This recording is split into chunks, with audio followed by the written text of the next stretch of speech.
South India shopping mall, the wedding Mantra, సరికొత్త wedding collection, South India shopping mall.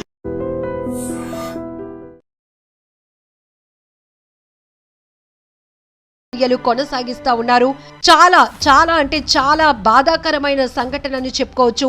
స్నేహితుడి ఇంట్లో శుభకార్యానికి వచ్చి అలా సరదాగా గోదావరిలో ఈత కొట్టి వద్దామని, స్నానం చేసి వద్దామని అనుకున్నటువంటి ఆ యువకులు ఒక్కసారిగా అక్కడున్నటువంటి లోతును గమనించలేక మునిగిపోయారు. ఒకరిని కాపాడటానికి మరో ముగ్గురు, మరో వాళ్ళ కోసం మరో ఇద్దరు, ఇలా ఒకరి కోసం మరొకరు అనుకుంటూ వెళ్ళి 8 మంది గల్లంతైనటువంటి దుర్ఘటన ప్రతి ఒక్కరిని తీవ్ర దిగ్భ్రాంతికి గురి చేసింది. కోనసీమ జిల్లాలో ఈ 8 యువకుల గల్లంతు ఒక్కసారిగా ప్రతి ఒక్కరిని కలవరపాటుకు గురి చేసిందని చెప్పొచ్చు. అంతవరకు ఒక ఫంక్షన్ కోసం వచ్చి అక్కడ సరదాగా గడిపినటువంటి స్నేహితులు ఇలా సరదాగా ఈతకని వెళ్లి గోదావరిలో స్నానానికి దిగి జల సమాధి కావటం ఎవరు జీర్ణించుకోలేకపోతున్నారు. ఆ యువకుల కుటుంబ సభ్యుల రోదనలైతే మిన్నంటుతున్నాయి. గ్రామస్తులు కూడా కంటతడి పెడుతున్నారు. అయ్యో పాపం ఇలా శుభకార్యానికి వచ్చి అలా మృత్యువోడికి చేరుకున్నారే అంటూ ప్రతి ఒక్కరూ రోధిస్తున్న తీరు కంటతడి పెట్టిస్తుందని చెప్పొచ్చు. ఇప్పటికే పోలవరంకి చెందినటువంటి వడ్డీ రాజేష్, వడ్డీ మహేష్ వీరిద్దరు కూడా అన్నదమ్ములు. ఉదయం నిర్వహించినటువంటి కొనసాగినటువంటి గాలింపు చర్యల్లో అన్నదమ్ముల 2 మృతదేహాలు కూడా లభ్యమయ్యాయి. మరొకటి కాకినాడకు చెందినటువంటి పాల్ అభిషేక్, ఆ యువకుడి మృతదేహం కూడా లభ్యమైంది. అయితే పాల్ అభిషేక్ తమ్ముడు క్రాంతి మృతదేహం లభించాల్సి ఉంది. సో 8 మంది గల్లంతైతే నిర్విరామంగా కొనసాగుతున్నటువంటి రెస్క్యూ ఆపరేషన్లో ఉదయం 3 మృతదేహాలు లభ్యమయ్యాయి. మరొక 5 కోసం స్టిల్ రెస్క్యూ ఆపరేషన్ అనేది కొనసాగుతూ ఉంది.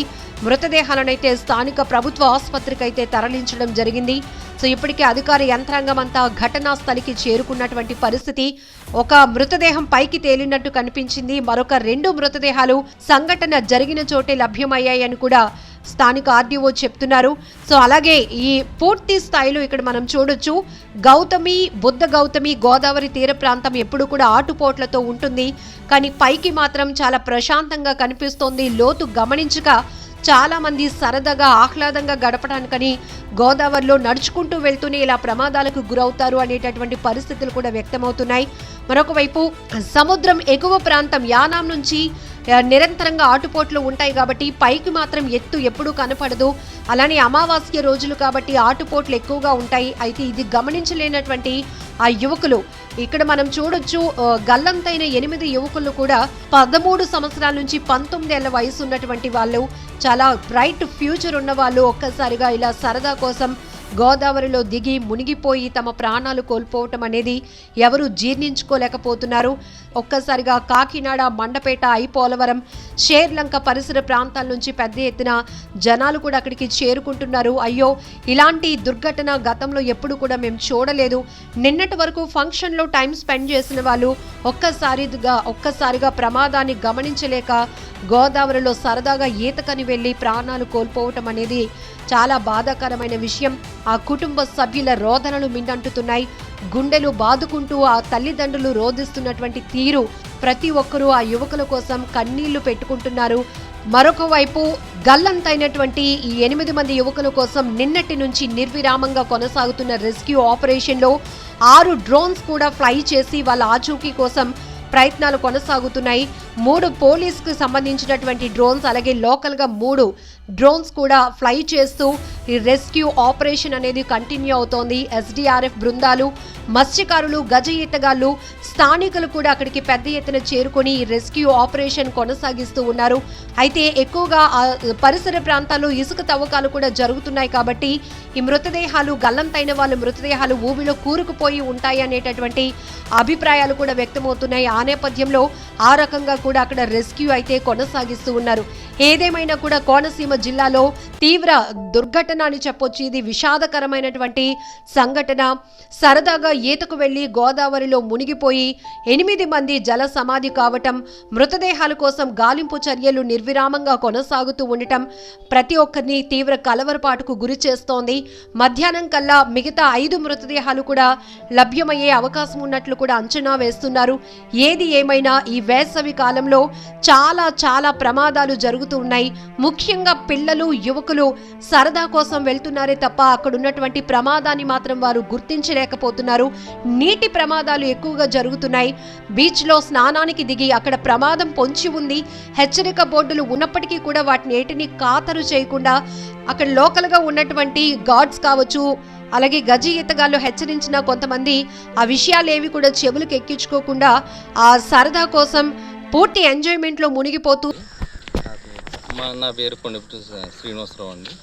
అంటే ఇక్కడ మేచర్ ఫంక్షన్ కానీ మధ్యాహ్నం భోజనాల టైంలో కుర్రోళ్ళు భోజనాలు చేసి సరదాగా ఇలాగా గోదావరి ఒడ్డుకు వచ్చారండి. అది గోదావరి ఒడ్డుకు వచ్చి కుర్రోళ్ళు ఏమేమి చేశారంటే సరదాగా అలాగా స్నానానికి దిగితే ఇద్దరు కుర్రోళ్ళు లోపలికి వెళ్ళిపోవడంతో ఇంకో ఇద్దరు కుర్రోళ్ళు వెళ్తే వాళ్ళని బట్టి ఇంకో ఇద్దరు కుర్రోళ్ళు వెళ్తే మొత్తం మీద 80 కుర్రోళ్ళు గల్లంతయ్యారండి. ఆ 80 కుర్రోళ్ళు కూడా ఇప్పుడు వరకు మనకు ఆచూకు లేదండి. బట్టలు, చెప్పులు అన్నీ మాత్రం అక్కడ గొట్టు మీద పెట్టారు. ఆ గొట్టు మీద పెట్టినవి అయ్యి ఉన్నాయి. దాని మీద బట్టి మేము 80 అని గుర్తించాం. ఆ 80తో మొత్తం డిపార్ట్మెంట్ అంతా వచ్చారు. మా డిపార్ట్మెంట్ అంతా పోలీసు డిపార్ట్మెంట్, రామచంద్రపురం, రామచంద్రపురం నియోజకవర్గంలో వస్తుంది కాబట్టి మా డిపార్ట్మెంటు, ముమ్మడివరం డిపార్ట్మెంటు, అలాగే ఎస్పీ గారు కూడా వచ్చారు. ఇప్పుడు వచ్చారు. నైటు జనరేట్లు అరేంజ్ చేయాలండి. శ్రీలంకలోనే మేచర్ ఫంక్షన్ అండి. ఆ ఫంక్షన్కి వచ్చి భోజనాలు చేసి సరదాగా రేవో ఒడ్డు గోదావరిలోకి వచ్చి స్నానం చేయడానికి వచ్చారండి. స్నానం చేయడానికి వచ్చి ఇద్దరు కుర్రోళ్ళు కొంచెం ఒళ్ళో లోపలికి వెళ్ళిపోతే వాళ్ళని కాపాడినాకని నలుగురు వెళ్తే నలుగురు కూడా ఇక్కడ ఇది 4 మండలాల జనాలు ఉంటారండి. అంటే శ్రీలంక నుంచి మాత్రం మనవలండి. శ్రీలంక సభ్యులు కాదు కానీ కూతురు కొడుకులు 3 గల్లంత అవ్వారండి. మిగతా వాళ్ళు కాకినాడ వాస్తువులు అండి, ఫ్రెండ్స్ అండి. మేజర్ ఫంక్షన్ 3 అండి. ఒకే కుటుంబానికి ఓ కుటుంబానికి 2 అబ్బాయిలు, ఒక కుటుంబానికి 1 అబ్బాయి. మా లంక మనవలండి, ఆడపడుచు కొడుకులండి వాళ్ళు. ప్రేమజ్యోతి ఇంటి పేరు ఏమన్నా సార్? కొండేపూడి.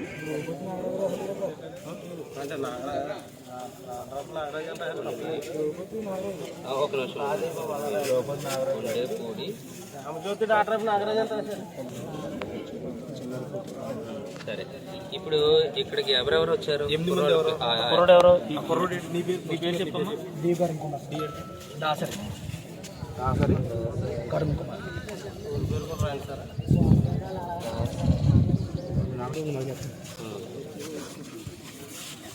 ఎంత నీ వయసు? నా వయసు 17 సార్. దుర్గా ప్రసాద్ కాపులు సార్. నేను చదువుకుంటున్నాను. నాకు 10th అయిపోయింది సార్. ఇప్పుడు ఏం చేస్తాను? వయసు ఎంత అనేది? 17 సార్. క్యాస్ట్ కాపు. ఇప్పుడు ఇంటర్లోకి వెళ్తున్నాను సార్. ఇప్పుడు మీది ఎక్కడ? కాకినాడ సార్. కాకినాడలో ఎక్కడ? జనాలపురం తుఫాన్ బిల్డింగ్ సార్.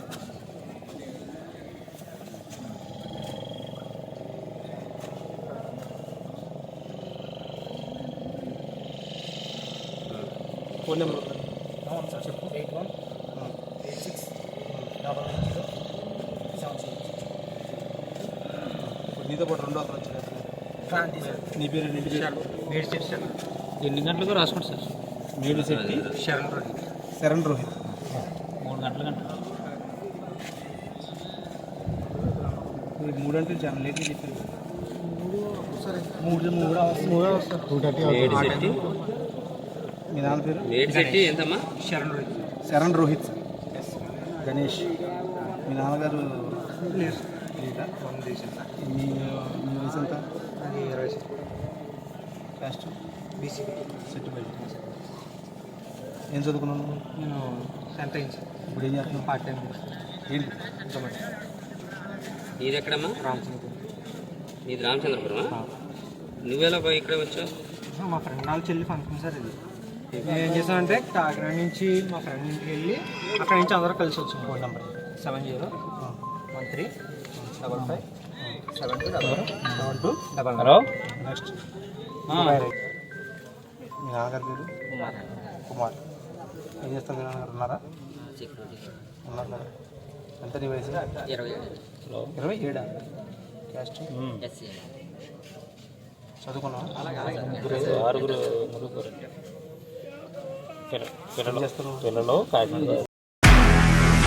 నిజంగా ప్రస్తుతం ఉన్నటువంటి సమాజం దేనికి ప్రయారిటీ ఇస్తుంది? ఆర్థిక సంబంధాల చుట్టూ మాత్రమే తిరుగుతోంది.